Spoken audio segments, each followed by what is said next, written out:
अस्सलाम वालेकुम दोस्तों, कैसे हैं आप लोग। उम्मीद होगी आप लोग सब खैरियत से होंगे। तो आज की मेरी वीडियो लेमन के पौधे के ऊपर है कि लेमन का पौधा हमारा फ्लावर क्यों ड्रॉप करता है, उसका सलूशन क्या है। पौधा लेमन का फ्लावरिंग पे आता ही नहीं है, फल ड्रॉप करना शुरू हो जाता है, फल फटना उसका शुरू हो जाता है। तो इस वीडियो में मैं आपको 4 ऐसी ऑर्गेनिक फर्टिलाइज़र बताऊंगा जो कि 100% काम करती है। अगर आप करते हैं तो 1 महीने में ही आपको उसका रिज़ल्ट नज़र आ जाएगा। आपका पौधा जो है दोबारा से फ्लावरिंग पे आएगा, लश ग्रीन होना शुरू हो जाएगा, बहुत ज़्यादा फ्रूटिंग करेगा। तो पूरी वीडियो देखिएगा, तभी आपको समझ आएगी कि ये खादें किस तरह काम करती हैं। तो चलें वीडियो स्टार्ट करते हैं।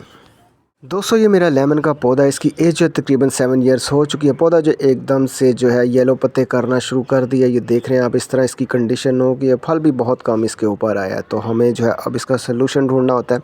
अगर हम इसकी ट्रीटमेंट नहीं करते तो पौधा आहिस्ता आहिस्ता हमारा डाईबैक बीमारी का शिकार होगा और डेड हो जाएगा। फल तो लगा हुआ लेकिन बहुत कम लगा, पत्ते जो है येलो भी हो गए और नीचे की तरफ गिरे भी हुए। पानी जो है हमने बिल्कुल हिसाब से इसे दिया और फल भी जो है इसका फटना इस तरह शुरू हो जाता है।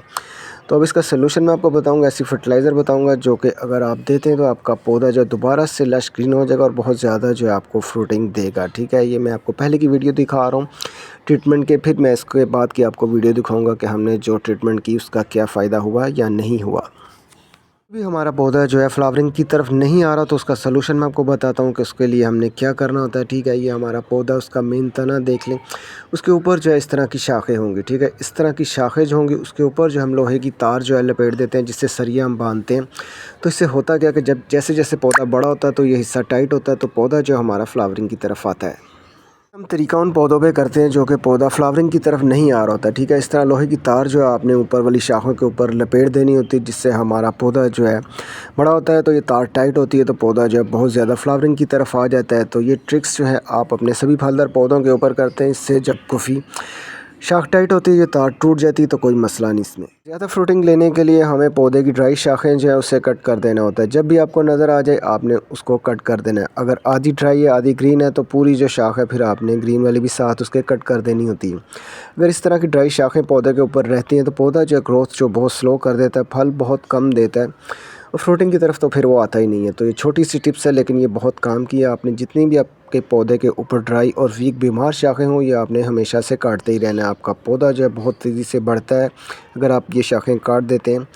तो इस तरह की देख लें, मैंने शाखें दिखाई हैं आपको, ये मैंने कट कर दी हैं। तो मैं काटता ही रहता हूँ, लेकिन अब जो है मुझे तकरीबन 1 महीने बाद ये नज़र आई हैं तो मैंने फ़ौरन इसे कट कर दिया। ठीक है, आपने भी इसी तरह की शाखें जब भी आपके किसी फलदार पौधे के ऊपर या फूलों वाले पौधे के ऊपर हो तो कट कर देनी।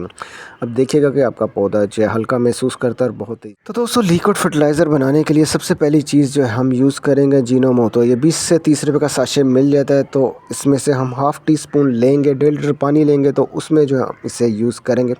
पौधे के ऊपर बीमारी कोई नहीं आती और आपका पौधा जो है तेज़ी से बढ़ना शुरू हो जाता है। जो पत्ते येलो हो रहे होते हैं वो भी आपके ग्रीन हो जाएंगे अगर आपने ओवर वाटरिंग नहीं की हुई तो इस लिक्विड फर्टिलाइज़र को बनाने के लिए हम दूसरी जो चीज़ यूज़ कर रहे हैं वो बेकिंग सोडा है। ठीक है, बेकिंग सोडे से बीमारियां भी कोई नहीं आती हमारे पौधे के ऊपर। हमारा पौधा जो है बिल्कुल रिफ़्रेश सा हो जाता है, जो कि आपको 1 हफ़्ते बाद ही नज़र आए। इसी जो चीज़ हम ऐड करेंगे ये सल्फ़र है। सल्फ़र या पोटाश आप यूज़ कर सकते हैं। अगर आपका पौधा फ्लावरिंग पे नहीं आ रहा तो ये फ्लावरिंग पे भी पौधे को ले आएगा और जो फ्लावर आएगा वो फिर ड्रॉप नहीं होता।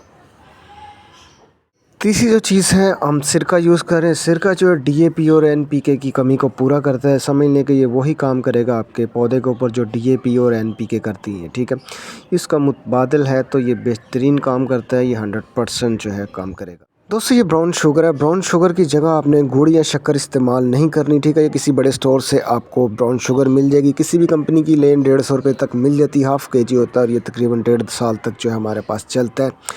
तो इतना सा जो है ब्राउन शुगर हमने 1.5 लीटर पानी में ऐड करना है। तो इसको करते साथ ही 3 से 4 दिन बाद आपके पौधे का जो फल होगा वो भी बड़ा हो जाएगा, फ्लावर होंगे वो भी बड़े हो जाएंगे, पत्ते होंगे वो भी बड़े हो जाएंगे। तो ये सभी चीज़ें जो है हमने अच्छी तरह मिक्स कर लेनी है और तकरीबन 1 घंटे के लिए हमने इसे छोड़ देना। अगर 1 घंटे के लिए छोड़ते हैं तभी ये चीज़ें जो है सभी आपस में जो है मिक्स हो जाती हैं। तो उसके बाद जो है हम इसे पानी के ज़रिए भी यानी मिट्टी में भी डाल सकते हैं और स्प्रे के ज़रिए भी अपने पौधों के ऊपर इसे कर सकते हैं। फर्टिलाइज़र हमारी तैयार हो चुकी है। तकरीबन हमने 1 घंटा जो है इसे रख देना, तभी जो इसके अंदर चीज़ें हैं वो सारी आपस में मिक्स हो जाती हैं। उसके बाद छान के जो हमने इसे अपनी वाटर गन में डाल लेना ताकि हमारी गन जो है ख़राब ना हो। छोटे छोटे ज़र्रात होते हैं, अगर हम इसी तरह डालते हैं तो हमारी गन जो है फिर वो ख़राब हो जाती है। ठीक है, ये ज़र्रात हैं जो कि हमारी गन में फिर बाद में फंसना शुरू हो जाते हैं। तो स्प्रे जो है हमारा तैयार हो चुका है। ये करना कब होता है, हमने हफ्ते में 2 से 3 बार हमने अपने सभी फलदार पौधे और सब्जियों के पौधों के ऊपर कर देने। अगर आप करते हैं तो आपके पौधे के ऊपर बीमारी नहीं आएगी। जो पत्ते टेढ़े मेढ़े हो जाते हैं, पत्ते येलो हो जाते हैं, पौधा जो डाई बैक बीमारी का शिकार हो जाता है, यानी कि वो एक तरफ से ड्राई होता है और होता ही रहता है।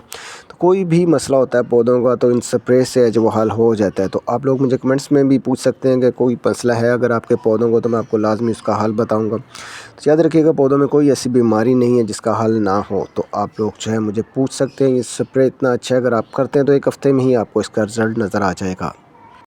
हर 10 से 15 दिन बाद जो है हमने अपने पौधों की गोडी करनी होती है। अगर हम गोडी करते हैं तो इससे होता क्या है कि पानी जो है एंड तक आसानी से जो है हमारे पौधे की जड़ों तक चला जाता है।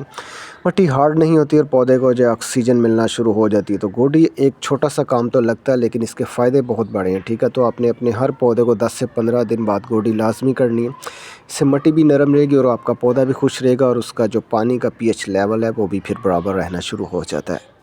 तो यही पानी जो है हम अपने पौधे की मिट्टी में भी डाल सकते हैं। अगर हम इस तरह डालते हैं तो हमने 15 दिन बाद ये पानी देना होता है। सिर्फ इसमें जो है आपने सिरके को रोक देना, बाकी जो मैंने चीज़ें बताई वो सभी आपने ऐड करके अपने पौधे की मिट्टी में डाल सकते हैं। ठीक है, सिरके को आपने रोक देना है। तो गोडी करने के बाद हम ये खाद दे सकते हैं हर 15 दिन बाद। इससे भी बहुत अच्छा रिज़ल्ट जो है हमारे पौधे को मिलता है। या स्प्रे कर लें या आप इस तरह जो है पानी भी दे सकते हैं अपने पौधों को। तो दोस्तों तकरीबन ये 2 महीने बाद की मैं वीडियो बना रहा हूँ। हमारा पौधा लश ग्रीन भी हो गया, उसके ऊपर फ्रूटिंग भी आ चुकी है। तो ये देख लें, मैंने आपको जो स्प्रे बताया था वो वाकई काम करता है। तो अगर आपको मेरी वीडियो अच्छी लगी है तो मेरी वीडियो को लाइक करें, चैनल को सब्सक्राइब करें और बेल आइकन को प्रेस कर लें ताकि मेरी हर आने वाली वीडियो सबसे पहले आपको मिले। तो ये देख लें, माशाल्लाह से हमारा पौधा दोबारा से हरा भरा हो चुका है। तो आपने ये अपने सभी फलदार पौधों के ऊपर अप्लाई करना है तरीका।